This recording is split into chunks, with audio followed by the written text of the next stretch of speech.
ओम शांति। आपका प्रश्न है, घर में रहते हुए दुआएं कैसे कमाएं? कैसे पता चले कि कमाई कर रहे हैं या नहीं? मतलब दुआओं का खाता बढ़ रहा है या नहीं? कैसे बढ़ा सकते? उत्तर है, देखो, दुआओं कमाने का हजारों तरीके हैं और हर एक की दु, अ, दुआ की परसेंटेज अलग अलग होती है, लेकिन हजारों है। घर में से लेकर बाहर तक और सारे विश्व तक हम दुआ कमा सकते हैं। तो पहले तो घर में हमारे काम करने वाले हैं, हाँ, साग भाजी वाला है, फ्रूट वाला है, कोई भी व्यक्ति है, उसके साथ आप कैसे व्यवहार करते हो या कैसे उसको जो भी पैसा वगैरह देते हो, कैसे देते हो, कम देते हो, क्या करते हो, और जिस चीज़ से दूसरों को अंदर से संतुष्टता होवे, खुश होवे, तब दुआ मिलती है। या कोई कोई वस्तु हमारी कोई चीज़ से उसको फ़ायदा होता है तो दुआ मिलती है। घर में भी देखो, झगड़े होते हैं, बराबर, प्रॉब्लम होते हैं, ओके, और हम सामने रिएक्ट करते रहते हैं। तो ज्ञान क्या कहता है कि भाई कोई भी सिचुएशन आती है वो हमारे पिछले कर्म है, अभी हमें कैसा व्यवहार करना है वो नया कर्म है। हम जानते हुए भी कई बार हम सामने बोलते हैं, रिएक्ट करते हैं, अंदर चलाते रहते हैं, दूसरों को कहते रहते हैं, तो ये बद्दुआ का खोता बढ़ता है। बद्दुआ क्या है? नेगेटिव पाप कर्म, नेगेटिव एनर्जी, और दुआ पॉजिटिव एनर्जी है। तो जब हम घर में भी किसी के लिए अच्छा करते हैं, कोई बीमार है, तो बीमार करते, बीमारी का हमें करना पड़ता है तो भी हम कितने ऊपर से करते हैं, लेकिन अंदर से कितना चलाते हैं, तो वो वाइब्रेशंस पहुंचती है। तो बहुत प्रकार की दुआएं हैं। इवन बाबा के ज्ञान में आने के बाद अगर हम अपने आप को परिवर्तन कर देते हैं, हमारे संस्कार परिवर्तन हो जाते हैं, तो और उस संस्कार को देखकर औरों को खुशी मिलती है, औरों को प्रेरणा मिलती है, और हमारे पॉजिटिव विचार से सारे विश्व को पॉजिटिव एनर्जी पहुंचती है, वो भी बहुत दुआ कमाती है। तो दुआ कमाने का अर्थ ये नहीं है कि सिर्फ वाचा से सेवा करो, वही है, नहीं। आप सेंटर पे जाके थोड़ा आधा घंटा भी सेवा करो, उसका भी फल बहुत है।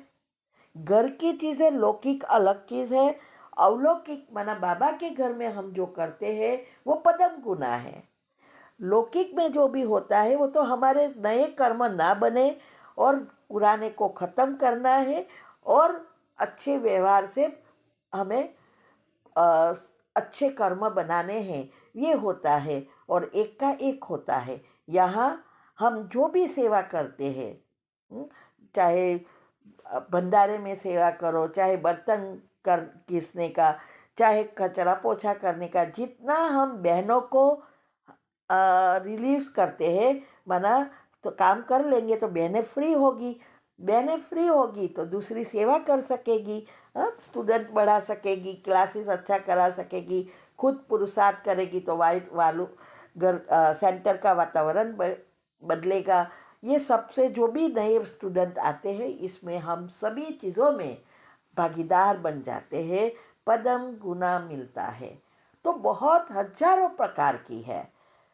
शॉर्ट में मैं कहूँ तो जिस चीज़ से हमारे अच्छी अवस्था से अच्छे विचार उत्पन्न करना, पॉजिटिव बनना, उससे अच्छे वाइब्रेशंस बनाना, निकलना, ये सब दुआएं हैं।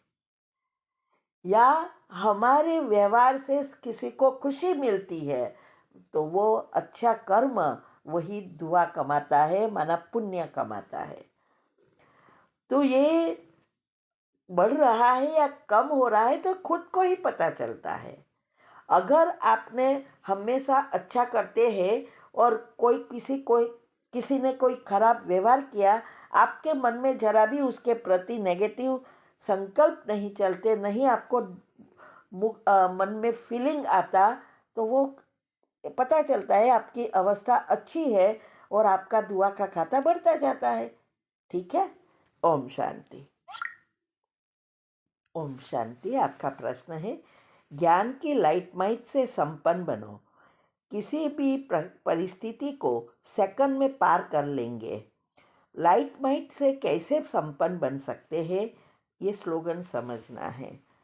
उत्तर है, ज्ञान अर्थात लाइट, प्रकाश, माइट अर्थात योग, योग अर्थात माइट, शक्ति।